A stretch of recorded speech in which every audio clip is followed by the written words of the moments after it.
Hi students, today we learn about protecting groups for amines. Introduction. Proton removal from primary and secondary amines by basic reagents is not a great problem as it is with alcohols because the nitrogen atom has a reduced ability to accommodate a fully negative charge due to its less electronegativity than the oxygen atom. Because of this reason, amines have a much higher nucleophilicity. Because amines compete so effectively for electrophiles, it can be very difficult to handle molecules that bear a free amines both from the point of view of reactivity and purification. Hence, it is a good plan to keep the amine in a protected form for as long as possible and deprotecting it at the end of the route. Now let us look at the how there is the reactivity of amines. So here we know that if this is a primary amine, and because amines are more nucleophilic and because they are less electronegative, they have a tendency to attract an electrophile because of its less electronegativity compared to oxygen and also like sulfur also. So once this nucleophilic nitrogen attacks the electrophile, it is going to form a cation. There's going to be a positive charge on the nitrogen, and on after possessing a positive charge, by removal of a proton, it can easily get back to the normal form, that is the amine has is formed. So hence it is so easy for an amine to attack groups which are present in the reaction mechanism easily compared to any other groups like heteroatom like oxygen or sulfur. But once we protect this amine group, once we protect the nitrogen group with a protecting group, then what happens is there is going to be a steric hindrance for this nitrogen now to grab the electrophile. Because of this bulky group, that is a protecting group here, which could be bulkier, so what happens is this nitrogen will not be able to react with an electrophile or attack the electrophile. So this is how we can protect the amines readily and easily, and we can do the attack on of the other heteroatom or any other group which is present in the reaction. First, let us look at amides as protecting groups for amines.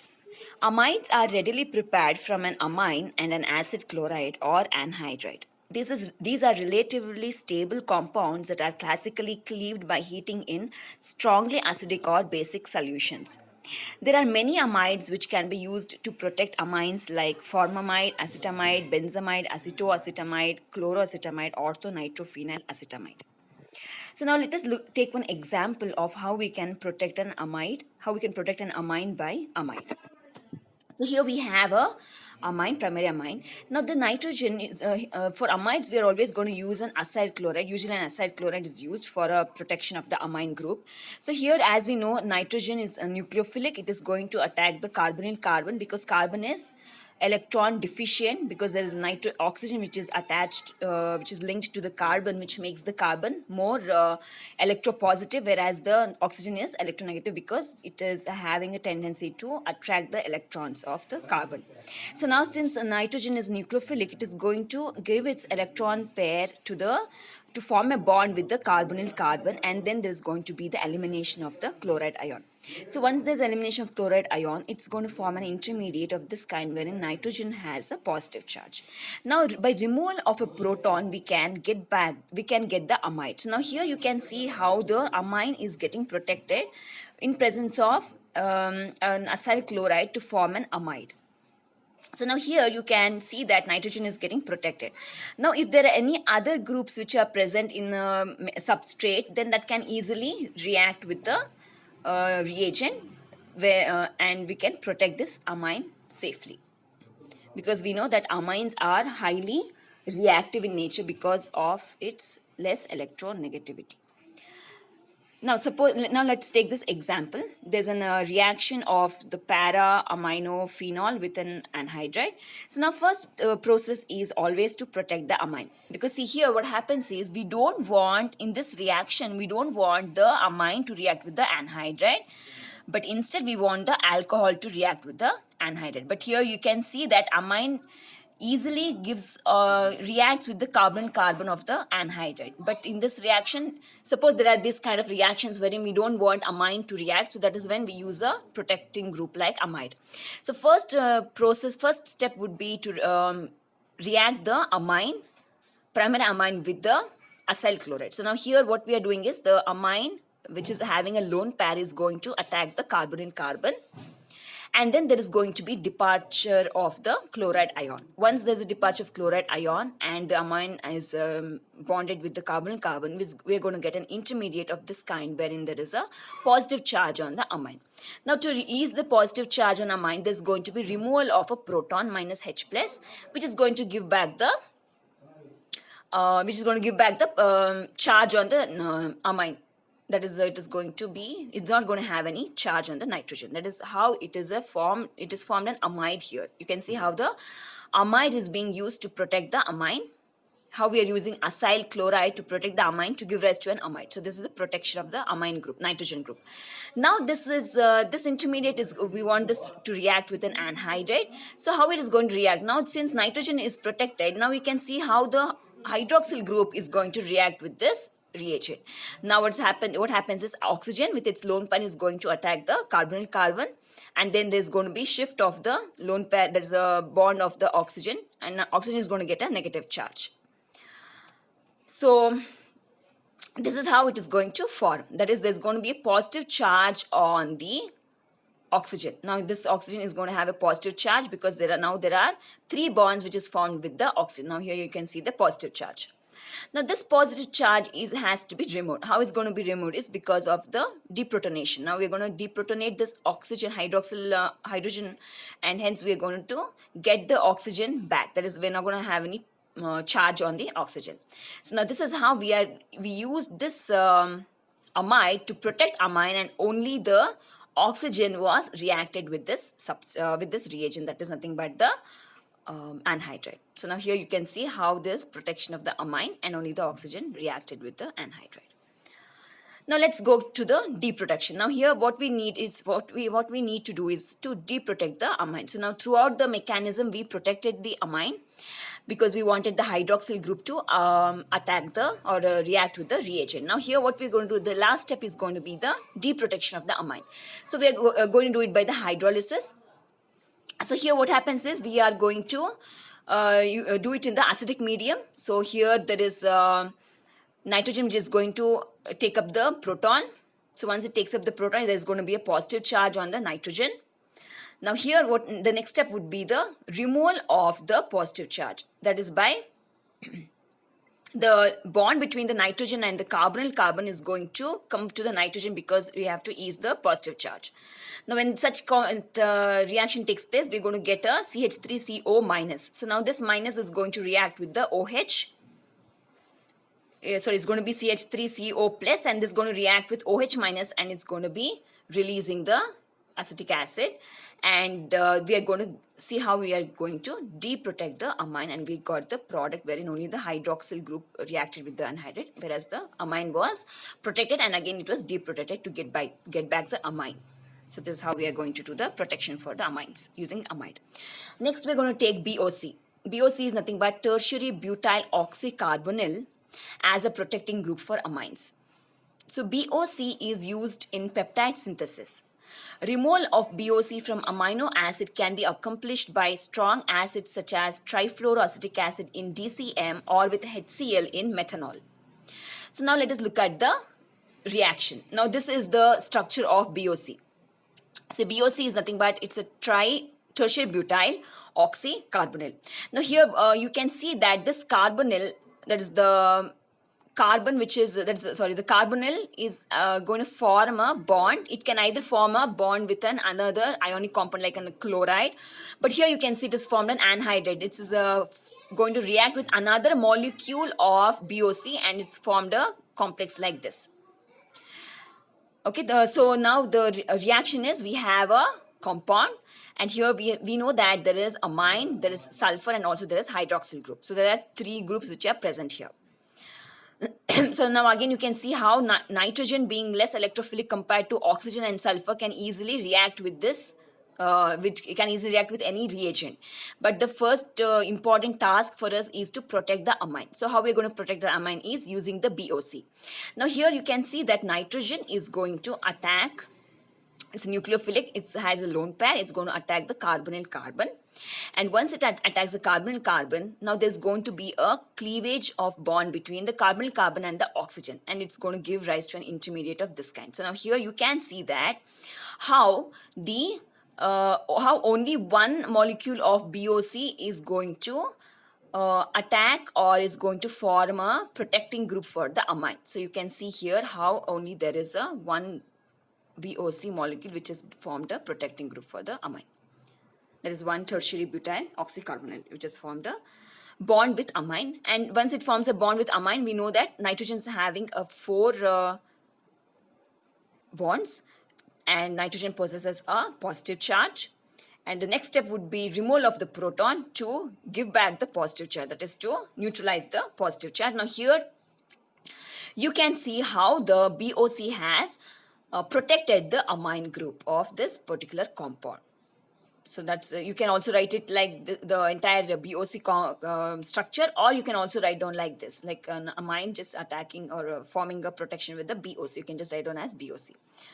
Okay, so this is how we are going to protect the BOC. Now, next let us look at the deprotection. Now, deprotection again we can do it in the acidic medium. We can there's going to be a bond which is oxygen is highly oxygen is electronegative, so it is going to have a lone pair on it, and it is going to attract the proton towards it, forming a positive charge on oxygen. Now, the next step would be the bond separation or bond cleavage between the tertiary butyl group and the oxygen to give rise to a bond which is going to form a ketone group. Acid group is going to form here.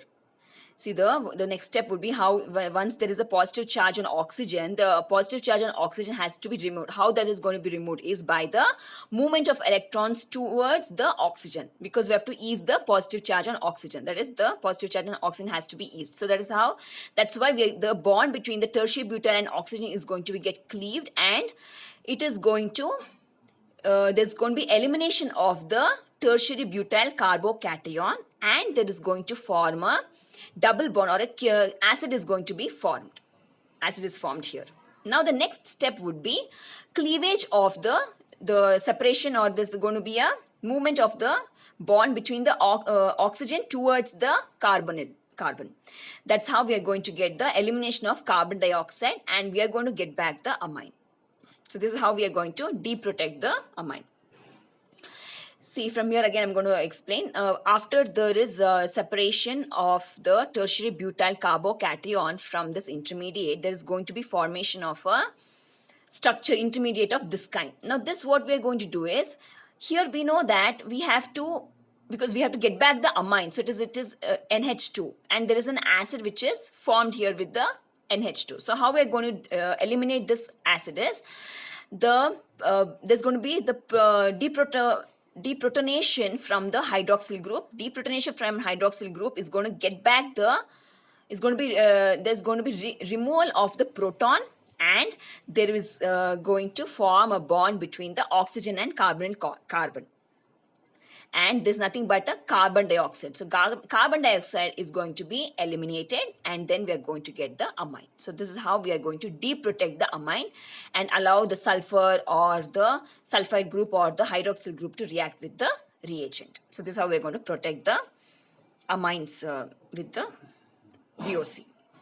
Next, let us learn about the third kind of protection for the amine, that is nothing but CBZ. CBZ stands for carboxyl benzyl group, as we are going to use that as a protecting group for amines. It is commonly used in organic synthesis. It is a key protecting group for amines, suppressing its nucleophilic and basic properties. So CBZ has a lot of other names like benzyl oxycarbonyl and benzyl carbamate. So all these comes under the general name of carbamates, that is BOC, FMOC, and also CBZ. All these three comes under the general names of carbamates, that is urethanes, which have a general formula of R C double bond O and N. So this is the general formula of the urethanes, that is nothing but the carbamates. So they all come under the group of carbamate. So you can write down that these are carbamates used as protecting groups for amides, for amines. So under that carbamates we have BOC, we have CBZ, we have FMOC. So all these comes under the carbamate. So now so this is the structure of the benzyl chloroformate. So here what is happening is CBZ is only this structure, but we know that the carbon has a valency of 4. So the other bond has to be either with the chlorine or or any other atom with which it is bonding. But here we are using chlorine, so it is this form is nothing but the CbZCl. That is nothing but CbZCl. That is nothing but benzyl chloroformate. So now here we are going to use CbZ to protect the amine. So let us see how we are going to protect the amine. So first we have the compound, and here you can see again it's a primary amine here. And amine is going to react, or is going to, it's nucleophilic, so it is going to attack the carbonyl carbon, and there's going to be cleavage of the carbonyl carbon and the chlorine bond to give the chloride ion as the departing group.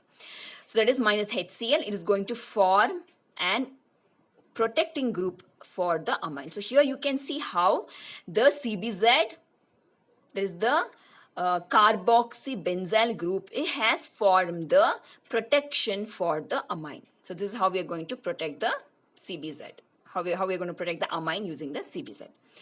The next step would be the deprotection. Now how we are going to use the deprotection? Either we can use it under the hydrogen, either by hydrogenolysis, catalytic hydrogenolysis, or it can also be done under the acidic medium.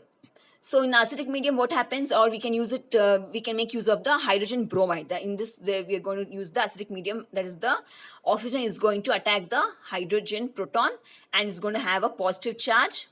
Oxygen is going to possess a positive charge. Now to remove the positive charge, there is Br minus bromide ion which is going to attack the carbon, and then there is a benzyl group, benzyl carbon, and then there is going to be the removal of, or the detachment of the benzyl group from the oxygen, and then there is going to be ease of the proton positive charge on the oxygen. So that's why you can see here that the benzyl bromide is getting eliminated. That's nothing but this group is getting eliminated. That's benzyl bromide gets eliminated, and there is going to be a next intermediate which is of this kind. So here you can see that the nitrogen is now still not deprotected because there is a acid group which is bonded to the amine. Now the next step would be to remove this acid group. So how we are going to remove the acid group is by, so here we have a hydroxyl group. Now again the proton is going, there's going to be deprotection from the hydroxyl group, and then there's going to be O minus which is being formed, and this is going to form a double bond between the carbonyl carbon and the oxygen. That is this carbon carbon and the oxygen, and also there is going to be removal of the carbon dioxide. There's elimination of carbon dioxide, and you can see how it is getting eliminated and how the positive charge on nitrogen is eased, and we are getting back the primary amine. So here what happens is once the proton is removed, or sorry, there's a deprotonation from the hydroxyl group, this proton is going to form a bond with the nitrogen, and that's how we are getting a positive charge on the nitrogen. There is a 4 bonds attached to nitrogen, and there's a positive charge. Now we have to remove this positive charge, and that's the only way is by removal of the carbon dioxide. That is, there's going to be the movement of the electrons from the negative charge on the oxygen electron pair moving towards the carbon and oxygen, and then there is going to be the cleavage of this carbon dioxide and going to get back the amine. So this is how we are going to use the CBZ as protecting group for amine, and also this is the deprotection process. Now the last kind of the carbamates that we are going to use for protection of amines is the FMOC, that is the fluorinyl methoxycarbonyl as the protecting group for amines. So now here you can see that this group is the FMOC, fluorinyl methoxycarbonyl. This is nothing but the FMOC. So now here, as I already said, that it is X can be chlorine or N3, or it can be any other group also which is attached to that reagent, which is being used to protect the amine. So now here we have the compound, that is the amine, and here we have the amine which has to be protected. And now this is how it is going to protect the amine. That is nothing but there is going to, again, is following the same method. The nitrogen is going to attack the carbon, and then there's going to be the X minus, which is going to get eliminated, and this is and the last step is going to be this form, that is the amine is going to get protected by the, that is the amine is going to get protected by the FMOC. So this is how we are going to use the protection group of for the amines. Now the next step would be the cleavage. So how we're going to do the cleavage? So either it can be done on under the basic medium, or it can be also done with the hydrogen with palladium in carbon catalyst. So that also can be used for the deprotection of the amine. So this is it for today's class. So this covers the protecting group for amines. Thank you very much, students.